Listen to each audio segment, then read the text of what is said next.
Hey guys, I just wanted to do an update on the shelves that I mounted on the wall with 3M command strips. I was surprised how popular the original video turned out.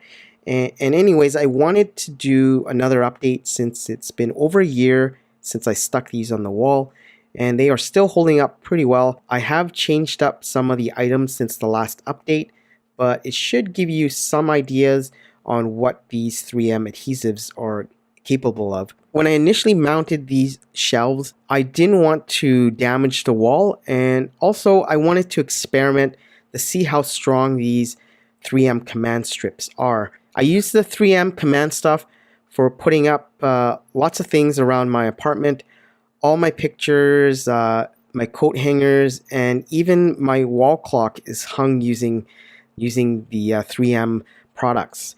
If you're unsure, just use nails. I mean, the idea of just sticking some floating shelves onto a wall was just the concept to see if it worked.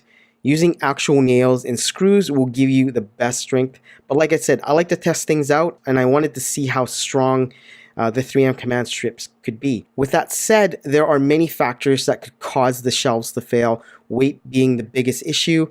I've only put items that weren't too heavy, like toy figures. I also don't put things that can break, like glass.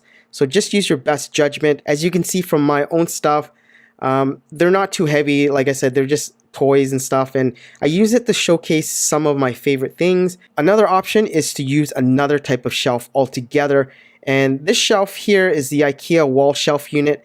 I've also used this as a projector mount. Because it has multiple shelves stuck together, it's a much stronger option.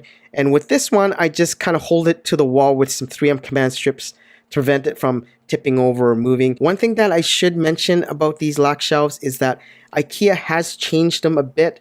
On the back where I showed you how to add the adhesive strips, IKEA has removed that little piece of wood, and you will have to maybe add your own piece of wood to compensate for it. Mind you, you don't have to use IKEA branded floating shelves.